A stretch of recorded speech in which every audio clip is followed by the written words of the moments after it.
प्राचीन समय की बात है।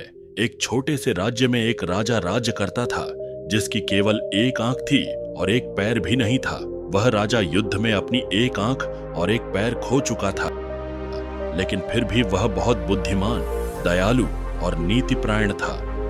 उसकी प्रजा उससे बहुत प्रेम करती थी, क्योंकि वह न्यायप्रिय और विवेकशील था। राजा की 10 पत्नियां थीं, जो बहुत ही सुंदर और बुद्धिमान थीं, लेकिन उनमें से कई राजा के शारीरिक दोष के कारण उसे अपने मन से पूरी तरह से सम्मान नहीं देती थीं। वे अक्सर सोचती थीं कि एक आंख और एक पैर के राजा के साथ जीवन बिताना शायद एक अभिशाप है, परंतु राजा को इन बातों का पता नहीं था। वह अपनी प्रजा और पत्नियों के प्रति हमेशा स्नेहपूर्ण और न्यायपूर्ण रहता था। राजा को एक दिन यह महसूस हुआ कि उसकी पत्नियों में से कुछ उसे मन से स्वीकार नहीं कर रही हैं। उसने निश्चय किया कि वह यह जानने के लिए कुछ करेगा कि वास्तव में उसकी पत्नियां उसके बारे में क्या सोचती हैं। उसने एक योजना बनाई और दरबार में सभी को बुलाया। राजा ने अपने प्रमुख सेवक को आदेश दिया, मैं चाहता हूं कि मेरी सभी पत्नियों से पूछो कि अगर उन्हें एक उत्तम चित्रकार मिले तो वह मेरा चित्र कैसे बनवाएंगी।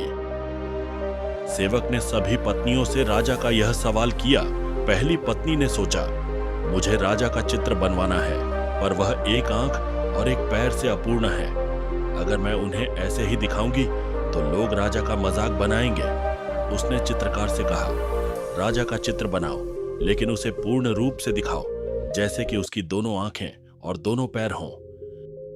दूसरी पत्नी ने सोचा, अगर मैं राजा को उसकी अपूर्णता के साथ दिखाऊंगी तो लोग मेरी और राजा की हंसी उड़ाएंगे।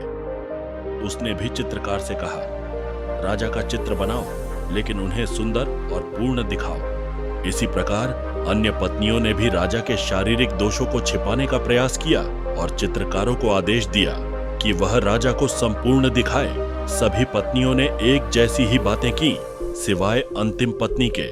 10वीं पत्नी बहुत बुद्धिमान और सच्ची थी। उसने चित्रकार से कहा, राजा जैसे हैं वैसे ही उनका चित्र बनाओ। उनकी एक आंख और एक पैर का होना उनकी वीरता और पराक्रम का प्रतीक है।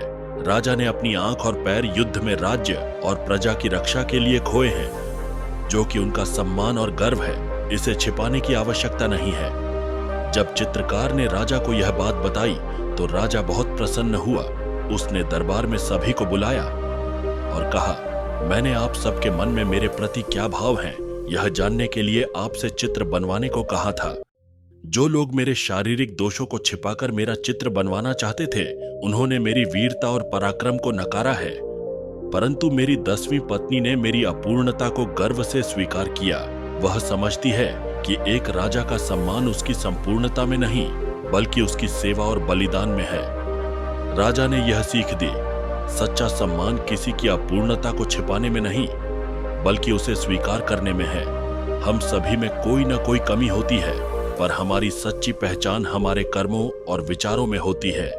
जो व्यक्ति अपनी कमियों को स्वीकार कर उन्हें अपनी ताकत बना लेता है, वही सच्चे सम्मान का पात्र होता है। राजा ने अपनी 10वीं पत्नी को दरबार में सबसे सम्मानित स्थान दिया और सभी को यह सीख दी कि हमें दूसरों की कमजोरियों को छिपाने की बजाय उन्हें समझना चाहिए और उनके बलिदानों का सम्मान करना चाहिए।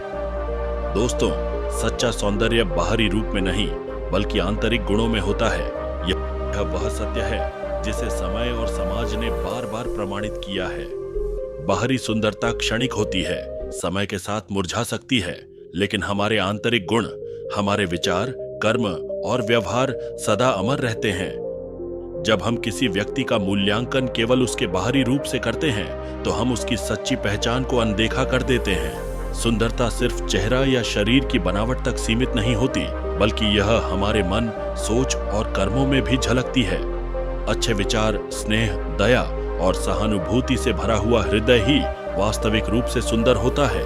बाहरी सुंदरता अक्सर एक आवरण हो सकती है, जबकि आंतरिक सुंदरता सच्चे अर्थों में किसी व्यक्ति की पहचान होती है।